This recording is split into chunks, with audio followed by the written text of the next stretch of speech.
fossilizer. What does that even mean?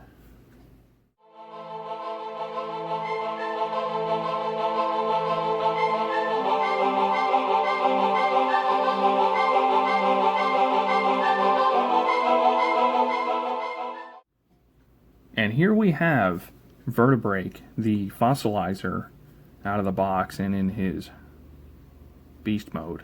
We're just gonna put it that way. Dino beast mode. The overall, the skeletal molded detail looks fantastic. The soft, rubbery like tail gives that nice touch for being a little bit more realistic. The jaw is like that same bottom part of his mouth. It's the same material, but it's kind of hard on that hinge to get him to open his mouth.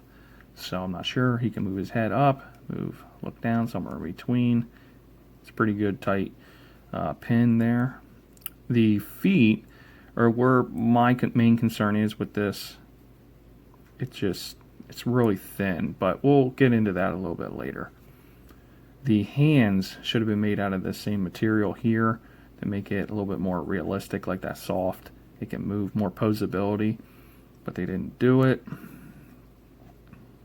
And that's about it for this guy, but he looks really good.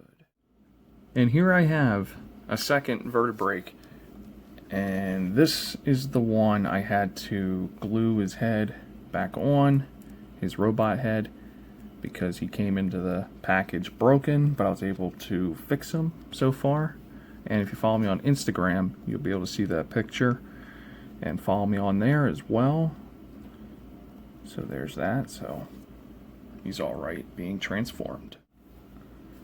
So we're going to just start that transformation. It's really easy. It's nothing complex. You just fold his arms out like this. You pull his tail off. Just set that to the side. That's going to turn into his sword. You're going to straighten out his legs.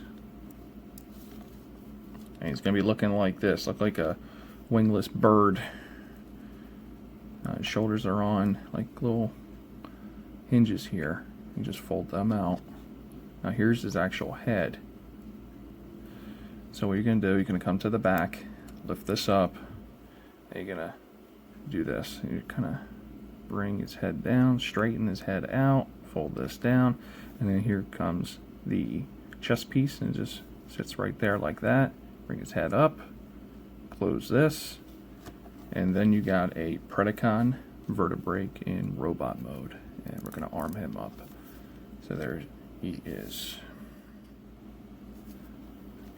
So overall, I mean, I've had a lot of fun with this guy. His range and motion is due to his arm being right there. He can get his arm around with the ball joint on his shoulder.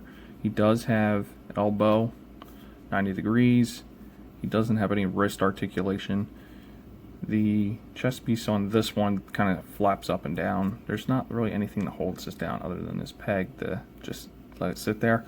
It does have 90-degree bend at the knees. Can kick forward. He can kick backwards. He can do the splits. The ankle, his ankle is on a ball joint here, and you can move it around, but it just feels like this is so thin. It just feels like it's gonna snap. So I just be careful with that. He feels a little, I don't know what it is. It just feels like his ankles just feel real, I guess because they're so thin, they just feel so cheap.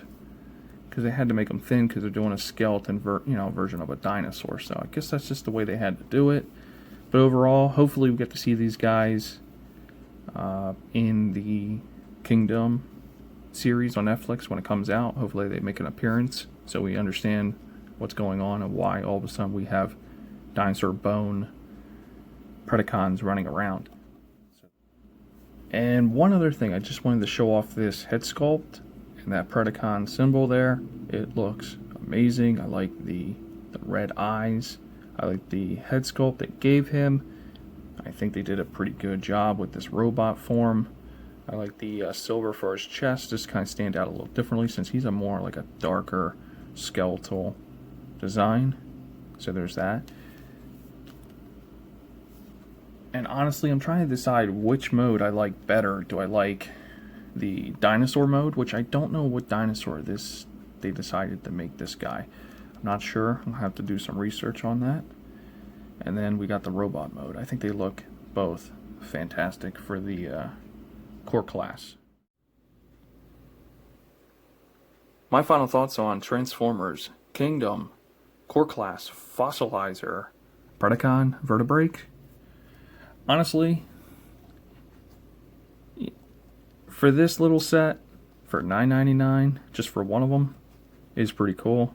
I'm happy that I picked up a second one, and I'm probably going to pick up a third one eventually, sometime down the road.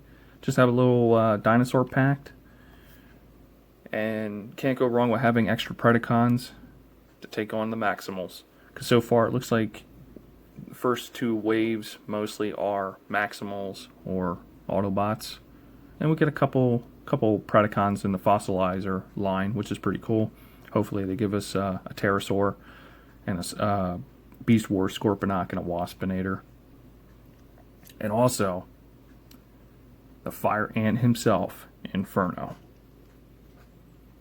But overall, if you're not sure about picking this up, pick it up.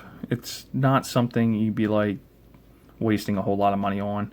This is a fun little dinosaur set, and it'll go great with the other fossilizers once they come in. So, with that being said, that's it for the review. Thank you for watching. I'll be bringing more Transformer content very soon.